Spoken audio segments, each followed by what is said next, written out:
김성근이라는 야구 감독이 있습니다. 이분이 야구의 신이라고, 야신이라고 불릴 정도로 야구를 아주 잘하는 감독이었습니다. 이분이 현역 감독 시절 때 너무 선수들을 혹사시킨다, 이기는 것밖에 모르다, 지나치게 냉혹하다라는 부정적인 평가가 많이 따라다녔습니다. 그렇지만 이분을 통해서 한국 야구가 데이터에 근간한 좀 더 수준 높은 야구로 업그레이드 됐다는 것을 부인할 수는 없습니다. 그 공이 큰 감독이죠. 이분이 얼마 전에 최강 야구의 감독으로 부임을 했습니다. 그전 감독이었던 이승엽 선수가 두산 베어스 사령탑으로 옮겨가게 되어서 최강 야구팀에서 어렵게 이 김성근 감독을 모셔온 것입니다. 이분 올해 나이가 80입니다. 그런데 작전을 지시하는 거나 선수들 훈련하는 걸 보면 나이가 도저히 믿기지 않습니다. 또한 그 열정 또한 대단합니다. 어떻게든 선수들을 훈련시키고 몸을 만들고 더 잘할 수 있게 지도를 해갑니다. 그 열정이 어디서 나오는지 모르겠어요. 그래서 이 감독이 훈련을 강조합니다. 성장을 강조하는 거예요. 얼마 전에 이 김성근 감독과 한 야구 선수의 인연이 방송을 통해 소개가 되었습니다. 2011년 김성근 감독이 SK 감독직에서 경질되었을 때 한 핫초코 광고를 찍은 적이 있습니다. 초등학교 1학년과 야구장에 앉아가지고 이런저런 대화를 하는 컨셉이었는데요. 초등학생 아이가 나 야구하고 싶다 그러니까 감독에서 경질된 김성근 감독이 나도요 라고 대답을 합니다. 그러니까 사람들이 그 상황을 하니까 웃고 공감을 한 거예요. 그리고 소년이 이어서 묻습니다. 할아버지 야구 잘하세요? 그러자 김성근 감독이 조금이라고 대답을 합니다. 그렇게 광고 촬영을 마치고 나서 아이가 몸을 움직이더래요. 보니까 폼이 참 멋있더랍니다. 그래 뛰어보라 그랬대요. 잘 뛰는 모습을 보고는 너 야구하면 좋겠다라고 얘기했답니다. 그 얘기를 들은 애 엄마가 이 아이를 그날부터 야구를 시킨 것입니다. 그리고 2023년도 프로야구 신인 지명 드래프트에서 이 선수가 NC 다이노스 구단에 프로 선수로 입단을 하게 됩니다. 고등학교를 졸업하자마자 프로 선수가 되었으니 그래도 실력을 인정받는 것이죠. 그리고 한 방송을 통해서 얼마 전에 두 사람이 만나게 되었습니다. 그렇지 않아도 김성근 감독이 이 초등학생이었던 그 아이가 어떻게 자랐을까, 그 아이 뭐하고 있지라고 우연하게 생각이 얼마 전에 들었다는 거예요. 이 아이는 김성근 감독의 권유로 야구 선수가 되었지만 처음에는 김성근 감독이 누군지 몰랐답니다. 나중에 이 사람이 어떤 사람인지 알게 되었죠. 그러나 워낙 높은 산이니 가까이 가고 싶어도 갈 수가 없었던 거예요. 방송을 통해 두 사람이 만났습니다. 얼마나 기뻐하는지. 김성근 감독이 얼마나 그 선수를 대견해하겠습니까? 자신의 권유로 야구 선수가 되었고 고등학교 졸업하자마자 프로 선수가 될 정도로 성장을 했으니 얼마나 뿌듯하겠습니까? 부모 입장에서는 자식이 잘 자라나는 것만큼 대견하고 기쁜 일이 없죠. 마찬가지로 스승의 입장에서는 제자가 잘 성장해 가는 것만큼 보람된 일도 없습니다. 우리는 예수님의 제자들입니다. 예수님은 우리를 제자로 부르셨습니다. 제자인 우리가 성장해 가기를 예수님은 원하시는 것이죠. 오늘 본문을 보시면 예수님을 따라 성장해 가는 제자의 모습이 나오고 있습니다. 도마라는 사람입니다. 다른 복음서에는 도마 이야기가 소개되고 있지 않지만 요한복음에는 오늘 본문과 20장 두 곳에 걸쳐서 도마라는 제자의 이야기가 소개되고 있습니다. 예수님께서 나사로가 병들어 죽게 되었다는 소식을 들었습니다. 그런데 이틀이나 그곳에 더 머무시고 이제는 유대 땅으로 가려고 하십니다. 유대 종교 지도자들의 핍박을 피해서 요단 동편에서 머무르셨습니다. 이제는 마음을 다지시고 하나님의 뜻, 하나님의 길을 걸어가고자 하시는 것입니다. 유대 종교 지도자들이 체포하고 핍박하겠지만 피하지 않고 정면 돌파를 하시려고 길을 잡으신 거예요. 오늘 본문 7절과 8절 말씀 보십시오. 우리 말씀 같이 읽어보실까요? 그 후에 제자들에게 이르시되 유대로 다시 가자 하시니 제자들이 말하되 랍비여 방금도 유대인들이 돌로 치려 하였는데 또 그리로 가시려 하나이까. 결심을 하시고 유대로 다시 가자 말씀하시는 예수님께 제자들이 만류를 합니다. 선생님, 유대 종교 지도자들이 유대인들이 돌로 치려 해서 우리가 피해서 여기까지 왔는데 다시 돌아가시렵니까? 그들이 우리에게 돌을 던질 텐데요. 가면 우리가 고난받고 죽임당할 수도 있는데요. 꼭 가셔야 되겠습니까? 라고 예수님을 붙잡는 것입니다. 가면은 고난을 넘어서 죽임당할 수 있다는 불안과 두려움 때문에 제자들은 예수님의 길을 막아서고 있는 것입니다. 그런 제자들에게 예수님이 9절과 10절에서 이렇게 말씀하십니다. 우리 말씀도 같이 읽어보실까요? 예수께서 대답하시되 낮이 12시간이 아니냐.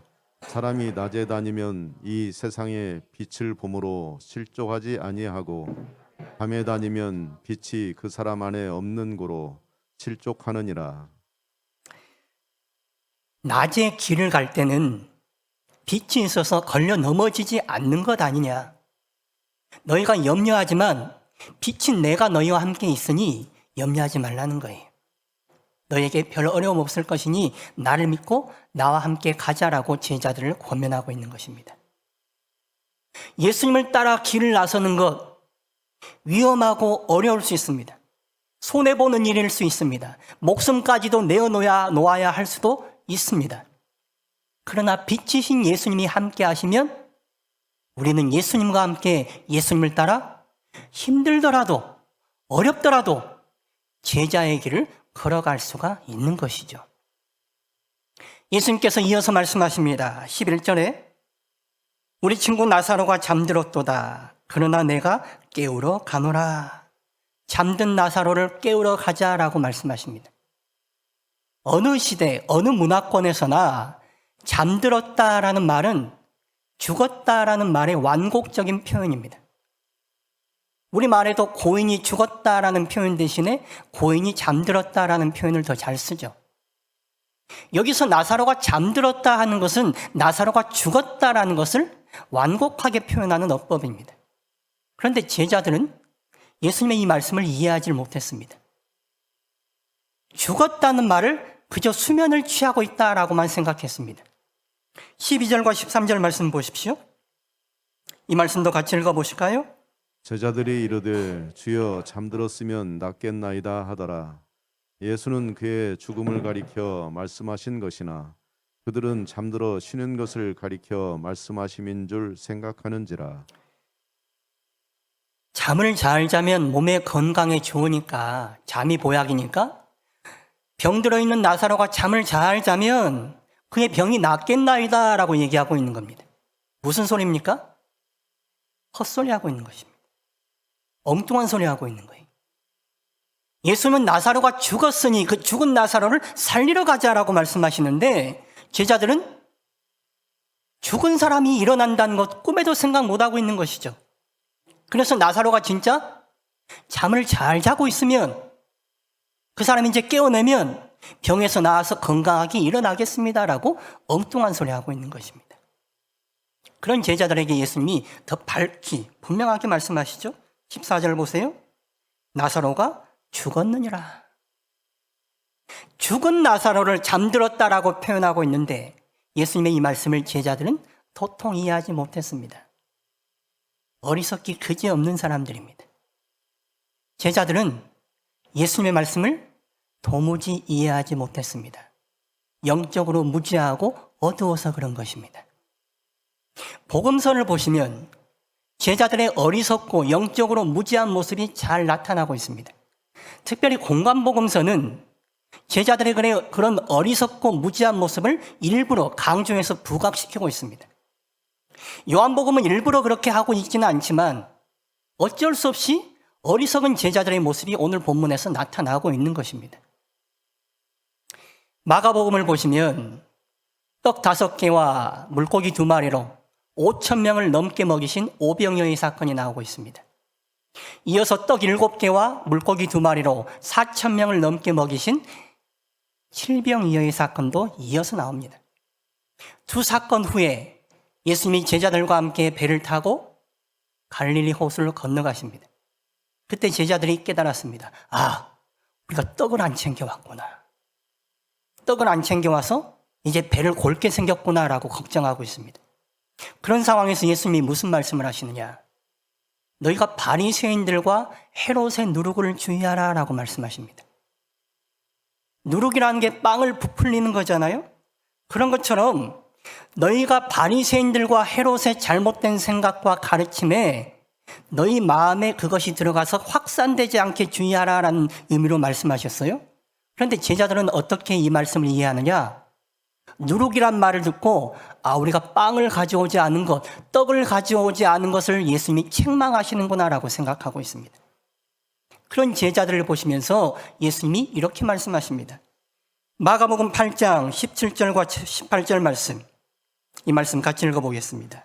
예수께서 하시고 이르시되 너희가 어찌 떡이 없으므로 수군거리느냐 아직도 알지 못하며 깨닫지 못하느냐 너희 마음이 둔하냐 너희가 눈이 있어도 보지 못하며 귀가 있어도 듣지 못하느냐 또 기억하지 못하느냐. 영적으로 어두워서 무지해서 예수님의 말씀을 알아듣지 못한다는 것이죠. 제자들은 예수님이 누구신지, 예수님이 무엇을 하려고 하시는지, 무엇을 목적으로 하시는지 도무지 이해하지 못했습니다. 그래서 예수님께 책망받는 것입니다. 요한복음 본문의 사건은 예수님의 공생의 3년 막바지에 나오는 사건입니다. 그런데도 제자들은 여전히 영적으로 무지했다는 것이 드러나고 있습니다. 예수님이 누구신지 아직도 모르고 있습니다. 예수님이 무엇을 하려고 하시는지 아직도 모르고 있습니다. 그렇게 예수님을 쫓아다녔는데, 예수님과 함께 했는데, 곧 예수님이 돌아가실 텐데 여전히 아직도 예수님에 대해서 이해하지 못하고 있습니다. 예수님에 대해서 제대로 보지 못하고 영적으로는 어두운 채 육적인 것만 보고 있는 제자들의 모습이 나오고 있는 것입니다. 내가 나사로를 깨우러 가노라. 예수님이 유대인들의 핍박을 무릅쓰고 유대 땅으로 다시 들어가려고 하는 이유는 죽은 나사로를 깨우기 위해서입니다. 예수님이 이 땅 가운데 오신 목적은 죽어있는 우리 영혼을 깨우기 위해서입니다. 마지막 날 재림 때 예수님께서 이 땅에 다시 오시는 목적은 무덤 속에 잠자고 있는 성도들을 깨우기 위해서입니다. 우리도 깨어 있어야 됩니다. 살아나셔야 됩니다. 살아있어야 됩니다. 살아있어 주님을 제대로 알고 주님이 누구신지, 주님이 뭘 원하시는지 알고 따를 수 있는 제자들이 되어야 하는 것이죠. 그래서 우리는 예수님께 주파수를 맞추고 있어야 합니다. 예수님이 누구신지 관심을 두고 예수님이 뭘 원하시는지 생각하고 관심 두고 따라가셔야 됩니다. 그저 아무 생각 없이 예수님 곁에 있다고, 예수님 따른다고 예수님에 대해 아는 거 아닙니다. 제자들 3년이나 예수님을 쫓아다녔습니다. 3년 동안 볼 것 다 봤습니다. 그런데 그들의 눈은 여전히 육적인 데만 가 있습니다. 영적인 데는 눈이 닫혀 있습니다. 그래서 예수님이 무슨 말씀을 하시는지 도무지 이해하지 못하고 있는 거예요. 남녀가 연애하고 결혼하면 서로 맞춰주려고 애를 씁니다. 서로도 알아가려고, 그래서 더 맞추고 사랑하려고 애를 쓰죠. 아내는 남편이 퇴근하는 시간에 맞춰서, 또한 남편의 식성에 맞춰서 있는 솜씨 없는 솜씨 다 발휘해서 음식을 장만하려고 합니다. 남편은 아내가 좋아하는 것 사오기도 하고 그것을 준비하기도 하고 어떻게든 맞춰주려고 애를 씁니다. 그런데 시간이 가면 어떻습니까? 무덤덤해지죠. 남편이 밥은 밖에서 알아서 해결하고 들어오면 땡큐 아닙니까? 나는 나고 너는 너입니다. 예수님과도 이럴 수 있습니다. 예수님은 예수님이고 나는 나예요. 예수님은 예수님의 길을 가세요. 나는 나의 길을 가렵니다. 예수님 따르는 것 같습니다. 예수님과 함께하는 것 같습니다. 그러나 마음은 예수님과 먼 상태일 수 있다는 거죠. 그러니 우리는 어떻게 해야 됩니까? 예수님을 사랑해야 됩니다. 예수님 더 많이 사랑하셔야 됩니다. 지금 사랑한다고 말하고 있는 것이 아니라 내 마음이 예수님께 얼마나 더 가 있는가, 이게 예수님을 사랑하는 것의 척도입니다. 예수님을 사랑한다면 여전히 나는 예수님을 더 알려하고 예수님께 맞추려고 하고 예수님이 뭘 원하시는지 더 관심 가지고 헤아리는 것입니다. 그래서 예수님의 말씀을 듣는 거예요. 내 뜻을 고집하지 않고 내 주장대로 하려 하지 않고 예수님의 뜻을 헤아리고 예수님의 인도하심을 따르려고 내 주장, 내 고집 내려놓고 더 기도하는 것입니다. 예수님 안에서 깨어 있으려고 그렇게 하는 거예요. 제자들은 그렇게 하지 못했습니다. 그래서 예수님 앞에서 엉뚱한 소리 하고 있습니다. 엉뚱한 일을 하는 것입니다. 그런 제자들에게 예수님께서 15절에 이렇게 말씀하시죠. 우리 15절 말씀도 같이 읽어보실까요? 내가 거기 있지 아니한 것을 너희를 위하여 기뻐하노니 이는 너희로 믿게 하려 함이라. 그러나 그에게로 가자 하시니 이는 너희로 믿게 하려 함이라. 너희가 아직도 나에 대해서 모르고 너희가 아직도 영적으로 무지하고 엉뚱한 소리하고 엉뚱한 거 보고 있는데 너희가 나를 따라서 내가 나사로를 살리는 걸 보면 너희 믿음이 자랄 테니 내가 그것 기대하고 기쁘다는 거예요. 나사로가 살아나는 것을 보면서 내가 행하는 일을 보면서 내가 누구인지 제대로 알고 하나님의 일하심을 보고 너희 믿음이 자라날 것을 보니 내가 기쁘다라고 말하는 것입니다. 우리가 아직 믿음이 연약하지만 예수님을 진정으로 따를 때에 예수님이 일하시는 것을 보게 될 것입니다. 예수님의 일하심을 보게 되면 우리의 믿음이 더 자라나게 되는 것입니다. 그래서 예수님 따르셔야 돼요. 요즘 팬데믹이 종식되어서 해외여행을 많이들 가시는 것 같아요. 해외여행 갈 때 나이 드신 분들은 패키지 여행을 선호를 하죠. 가이드가 알아서 다 챙겨주니까 편리하게 여행할 수 있습니다.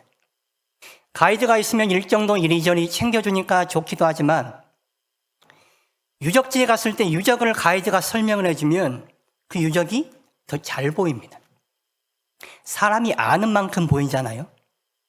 거기에 담긴 이야기를 듣고 사연을 들으면 그게 그냥 건물로 보이지 않고 더 제대로 보이게 되는 거예요. 제가 이스라엘 성지 순례할 때에 예루살렘에서 유학하던 목사님들이 가이드를 해줬습니다. 그래서 제가 그 가이드들의 설명을 잘 들으려고 그 가이드를 뒤에만 졸졸 쫓아다녔어요. 그러다가 한 번은 어떤 건물의 조감도에 마음을 뺏겨가지고 그 조감도에 집중하고 보고 있는데 가이드는 다른 데 가서 다른 걸 설명하고 있더라고요. 쫓아가서 들었는데 알맹이를 놓쳐버린 거예요. 그래서 가이드의 설명을 못 듣고 남아있는 건물을 보는데 그냥 뭐 건물인 거예요. 옛날 건물 하나 덩그렇게 남아있어요. 가이드가 소개한 그 이야기를 못 들으면 그 알맹이를 놓쳐버린 것입니다. 건물 봐도 아무 의미 없어요. 옛날 건물 봐서 무슨 소용이 있습니까? 그게 무슨 건물인지, 어떻게 지어졌는지, 어떤 사연이 있는지 그 안에 담긴 이야기를 들어야 제대로 그걸 보는 거 아닙니까? 그냥 눈으로만 보는 건 아무 의미가 없는 것입니다. 예수님 따를 때도 마찬가지예요. 우리 마음이 다른 데 정신 팔리면 예수님 놓치는 것입니다. 다른 데 정신 팔다가 예수님 놓치시지 않기를 바랍니다. 예수님 놓치지 않고 따라가시면 예수님이 하시는 일을 볼 수 있을 거예요. 그러면 우리의 믿음도 또한 자랄 수 있게 되는 것입니다. 제자들은 예수님이 유대로 간다는 것을 만류했습니다. 죽음에 대한 두려움과 불안 때문에 그랬습니다. 그러나 도마라는 제자는 죽음을 무릅쓰고 예수님을 따르겠다고 앞장서고 있습니다. 오늘 본문 16절 보십시오. 우리 16절 말씀 같이 읽어보실까요? 디두모라고도 하는 도마가 다른 제자들에게 말하되 우리도 주와 함께 죽으러 가자 하니라. 우리도 주와 함께 죽으러 가자. 가자 영어로 하면 Let's go입니다. 지금 당장 가자는 거예요. 다른 제자들은 주저하고 있습니다. 망설입니다. 그리고 예수님도 만류하고 있습니다. 그러나 도마라는 제자는 그래, 우리 주님 따라서 죽으러 가자는 거예요. 유대인들이 돌로 쳐서 우리 죽이겠지만 그래도 우리 주님 계시니 주님 따라가자는 것입니다. 대단한 용기이고 대단한 믿음입니다. 이후에 도마는 예수님의 부활을 믿지 않았습니다. 부활하신 예수님이 제자들 앞에 나타났을 때에 그 자리에 도마는 없었습니다. 그래서 도마가 하는 말이 예수님의 손에 있는 못자국을 내가 손가락을 넣어서 만져보고 옆구리에 있는 창자국에 내 손을 넣어보지 않고는 내가 믿지 못하겠노라고 말합니다. 죽은 나사로가 살아나는 것을 봤음에도 불구하고 도마는 부활의 신앙이 확고하지 않았던 것입니다. 아마도 예수님이 계시면 죽은 나사로도 살아날 수 있는 것이지만 예수님이 돌아가셨으니 다 끝났다고 생각했을 것입니다. 하나님이 예수님을 살리실 거라고는 꿈에도 생각 못한 것이죠. 그러나 도마가 부활하신 예수님을 경험하게 되었습니다. 그 후에 도마가 어떻게 되느냐? 도마는 멀리 인도까지 가서 복음 전하다가 순교하게 됩니다. 제자들 중에 가장 먼 곳까지 가서 복음 전하다가 순교당하게 됩니다. 그의 믿음이 처음에는 부활을 온전하게 믿지 못하는 신앙이었지만 예수님을 따르고 나사로의 죽음을 보고 예수님의 부활을 보면서 그의 믿음이 성장해 간 것입니다. 점진적으로 단계적으로 성장해 간 거예요. 그리고 나중에는 주님을 위해 목숨까지 내어놓는 진정한 참 제자가 된 것입니다. 사람들이 라면을 참 좋아하죠. 라면은 누가 요리해도 맛이 납니다. 또한 간편하게 요리할 수 있어서 사람들이 라면을 많이 먹습니다. 우리나라에서 가장 많이 팔리는 라면이 무슨 라면인지 아십니까? 농심 신라면일까요? 아니면 오뚜기 진라면일까요? 30년 넘게 농심 신라면이 라면 왕좌를 차지했습니다. 그런데 작년 보도를 보니까 오뚜기 진라면이 라면 판매 1위를 차지했다 그래요. 2005년에 차승원 씨가 진라면을 광고하면서 이렇게 멘트를 했습니다. 사실 우리나라에서 가장 많이 팔리는 라면이 진라면이 아닙니다. 그런데 그러면 어떻습니까? 이렇게 맛있는데 언젠가는 1등하지 않겠습니까? 이 광고를 보면서 사람들이 웃었습니다. 꿈도 야무지다고 비아냥거렸어요. 그도 그럴 것이 그 당시 진라면은 시장 점유율이 5%도 되지가 않았습니다. 반면에 신라면은 20년째 부동의 1위 자리를 차지하고 있었습니다. 그런데 저는 그 광고를 참 인상 깊게 봤습니다. 저 광고 참 잘 만들었다. 지금은 우리가 1위가 아니지만 열심히 노력해서 1위 되고 싶습니다. 1위 될 거예요 라고 말하는 거 아닙니까? 지금은 아니지만 시간이 흘러서 결국 1위 자리에 올라간 것입니다. 노력하고 노력하면 1위 자리에 가는 거죠. 우리 시조 중에 이런 시조가 있습니다. 태산이 높다 하되 하늘 아래 매이로다. 오르고 또 오르면 못 오를 리 없건만은 사람이 제한이 오르고 매만 높다 하더라. 산이 아무리 높아도 오르려고만 하면 포기하지 않고 오르면 올라갈 수 있는 거 아닙니까? 그냥 너무 높으니까 힘드니까 중간에 포기해버려서 못 오르는 거잖아요. 우리가 아직 제자로서 많이 부족합니다. 많이 부족합니다. 그러나 제자가 되겠다고 마음먹고 제자가 되려 하면 주님 따르고 주님과 함께하면 언젠가 참 제자가 될 것입니다. 예수님은 왜 우리를 구원시키시고 왜 우리를 제자로 부르셨을까요? 천국 가기 위해서 그렇다. 사람들이 많이 이렇게 대답합니다. 그런데 그건 반쪽짜리 대답입니다. 천국 가게 하려고 우리를 구원시켰으면 여러분 지금 다 천국 가 있어야죠. 뭐 할라 이 땅에 남아 있습니까? 너 믿음 확실해? 예수 믿어? 오케이. 확인됐으면 천국으로 바로 올려버리면 되는 거잖아요. 왜 이 땅에서 고생하게 하는 것입니까? 죽어서 천국 가는 게 구원의 목적이 아닙니다. 이 땅에서 하나님 나라를 살아가고 하나님 나라의 좋은 것을 누리고 하나님 나라를 확장시켜가는 하나님 나라의 일꾼, 제자 삼기 위해서 예수님은 우리를 구원시키시고 당신의 제자로 우리를 부르신 것입니다. 그렇게 하나님 나라를 살아가고 하나님과 함께 이 땅을 살아가다 죽어서도 하나님의 자녀로 하나님의 사람으로 영원토록 하나님과 함께 살아가는 것입니다. 이 땅은 다 삭제해버리고 이 땅은 건너뛰고 죽어 천국 가는 것만 바라보는 게 아니에요. 이 땅에서도 하나님 나라를 위한 일꾼으로 하나님 나라의 제자로 우리는 이 땅을 살아가는 것입니다. 그 삶이 어려워 보이십니까? 그 삶이 힘겨워 보이십니까? 그래도 어쩔 수 없습니다. 주님은 우리를 당신의 제자로 부르셨습니다. 제자의 출발선 상의 선 이상 우리는 주님과 함께 그 길을 걸어가야 합니다. 주님과 함께 걸어가는 그 길이 내게 손해가 되는 길로 보이기도 하고 주님보다는 세상이 더 커 보여서 그 제자의 길을 걸어가는 게 부담스럽고 힘들게 느껴질 수도 있겠습니다. 아직 주님이 더 가치가 있는 것인지 세상이 더 가치가 있는지 확신이 안 설 수도 있겠습니다. 그러나 일단 주님을 따라 나서실 수 있기를 바랍니다. 주님을 따라 나서고 주님과 함께 한다면 우리가 지금은 많이 부족하지만 주님과 함께 할 때에 주님은 우리를 진정한 제자로 만들어 가실 것입니다. 주님 따를 때에 우리 삶에 주님의 일하심이 많이 나타날 거예요. 주님의 좋은 것을 많이 누리게 될 것입니다. 그럴수록 우리의 믿음은 자라나게 될 거예요. 그 믿음 가지고 우리는 더욱더 큰 제자의 길을 걸어갈 수 있게 되는 것입니다.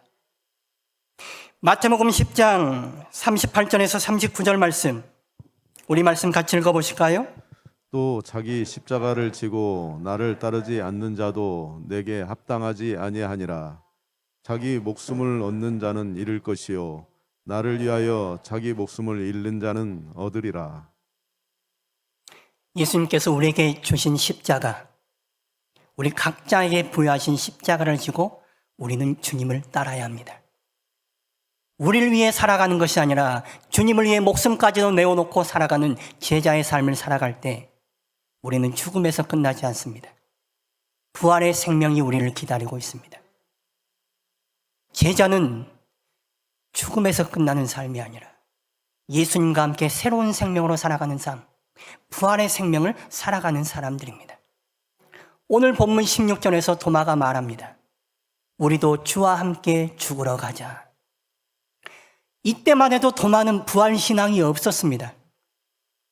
예수님 따르면 죽는다는 거 알고 죽음 각오하고 따른 것입니다. 그 믿음, 그 용기 참 대단한 것이죠. 그러나 여러분 어떻습니까? 예수님의 부활을 아시잖아요. 예수님의 부활을 경험하셨잖아요. 그러면 우리는 도마보다 더 예수님 잘 믿는 사람, 도마보다 더 좋은 예수님의 제자가 될 위치에 있습니다. 우리를 과소평가하지 마십시오. 우리에게 있는 이 부활에 대한 믿음 가지고 주님을 따르는 것입니다. 제자의 길을 걸어가는 것입니다. 우리에게 주신 십자가를 지고 주님과 함께 주님을 따를 때에 우리는 주님의 참된 제자들이 되어 갈 것입니다. 예수님은 우리를 당신의 제자로 부르셨습니다. 제자의 길에 선 우리, 예수님 따라 참된 제자로 성장되어 가기를 축원합니다. 기도하겠습니다.